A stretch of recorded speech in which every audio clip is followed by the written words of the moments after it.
ሰላም ከሰሞኑ በአሜሪካን ሀገር የተደረገው ክስተት ምንድነው? ለምንስ ፖሊሶቹ እየተሮራጡ ወደ ፕሌን ጀቱ ገቡ? ዛሬ ዝርዝር መረጃውን ከታሪክ ጋር አዋቅሬ አቀርብላችኋለሁ ማለት ነው። የትም እንዳትሄዱ አብራችሁን ቆዩ። መጀመሪያማ ይሄንን ማንም የሚያውቅ አልነበረም። በአንዷ ቅንጥብጣቤ ስልክ ጥሪ አንድ አይሮፕላን ጀት አንድ ቦታ ላይ ተከስክሶ ታግቷል የሚባልም ነገር ለአሜሪካን ሲቪል ፖሊስ ይነገራቸዋል። እነዚህ ሲቪል ፖሊሶችም ይሄን ነገር ለማጣራት እየተሯሯጡ መሄድ ይጀምራሉ። በመንገድ ላይም ሳሉ ብዙ አይነት ጥንቃቄ እንዲያደርጉ ይነገራቸዋል። እነሱም እሺ ብለው የቻሉትን ያክል ጃንጥላም ሁሉም ነገር የሚያስፈልጋቸውን በሙሉ መያዝ ይጀምራሉ። ምክንያቱም አንዴ ፕሌኑ ከተነሳ በኋላ መመለስ ስለማይችል ይሄ የጦር ጀት ስለሆነ ማለት ነው። ለመመለስ ቢያንስ በሰማይ ላይ 3 መዞር አለበት። ችግር ካላጋጠመው በቀር ግን መመለስ አይችልም በአሜሪካን ህግ። እነሱም ይሄ ነገር ምን እንደሆነ ለማወቅ ካላቸው ጉጉት የተነሳ ሁሎችም ተቻኩለው ነበር ከወጡ ሰዓታት ያለፋቸው። እናም ይሄን ነገር በቀጥታ ስርጭት ከነሱ ውስጥ አንዱ የራሳቸው አባል የሆነው በዩቲዩብ ገጹ ላይና በቲክቶክ ገጹ ላይ ይሄንን ቪዲዮ አሰራጨው።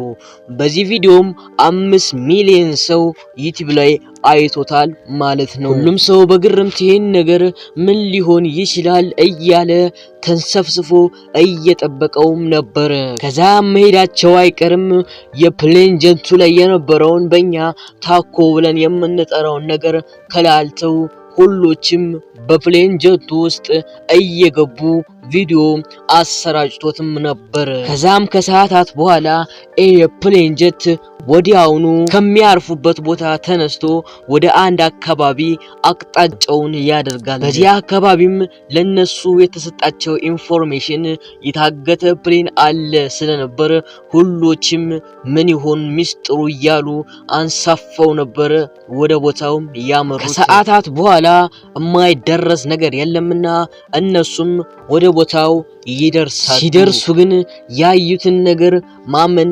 አልቻሉም። እነሱ ያዩት ነገር እንኳን ለሰማው ለሚያዩት ለነሱም የታመነ አልነበረም። ምክንያቱም እነሱ በሄዱበት ቦታ ላይ ወፍ እንኳን ዝር የሚል የለም። የተከሰከሰ ፕሌን የተባለ ነገርም ውሸት ነው። ምንም ነገር የለም። እንዴት ይሄን ሳያጣሩ ሄዳሉ ካላችሁኝ ደግሞ 2 ሰዓት ወደ ኋላ ልመልሳችሁ። ሁሎችም ኤርፖርት ውጪ ጋር ስለነበሩ በአንድ ጥሪ ስልክ የተከሰከሰ አይሮፕላን አለ፣ መረጃ ደርሶናል፣ ስለዚህ ወደዛ ቦታ ሂዳችሁ ቼክም አድርጉ ተብሎ አጭርና ቀጭን ትዕዛዝ ተሰጣቸው። እነሱም የተባሉትን ለማድረግ ተቻኩለው ወደ ቦታው ሄዱ። ሚስጥሩም ይሄ ነው። የተሰጣቸው ኢንፎርሜሽን የተሳሳተ ነው። በአሜሪካን ሲቪል ህግ ደግሞ አንድ ችግር ከተፈጠረ ፖሊስ ወይንም ደግሞ የጸጥታ አካል በ30 ደቂቃ ባልሞላ ጊዜ ውስጥ እዛ ቦታ ላይ መገኘት አለበት። እነሱም ተቻኩለው የወጡት ያንን ህግ ለማክበር ነበርም። ግን ደግሞ ህጉ እዛ ቦታ ላይ አልሰራም። ምክንያቱም ምንም ነገር አላገኙም። ጭራሽ እነሱ ሲሄዱ መሽቶም ስለነበር ለመመለስ ተገደዋል እዛው ላይ በደቂቃዎች ፍጥነት። እናስ ይሄ ነገር ዝም ብሎ ኪሳራ ነው ማለት ነው አይደለም የምትሉ ደግሞ አትጠፉም። እስኪ ሁላችሁም ሐሳብና መላምታችሁን ኮሜንት ሴክሽን ላይ ያሳውቁኝ። ለዚህ ነገር ማን ነው መጠየቅ ያለበት? ስልክ ጥሪውን ያስተላለፈው ሰው ወይንስ ደግሞ ፖሊሶቹ? እስኪ ማን ነው ጥፋተኛ?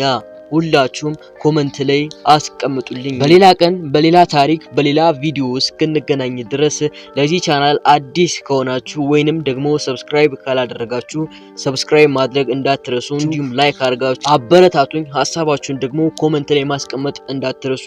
በሌላ ቀን በሌላ ቪዲዮ እስክንገናኝ ቸር ቆዩኝ። አመሰግናለሁ።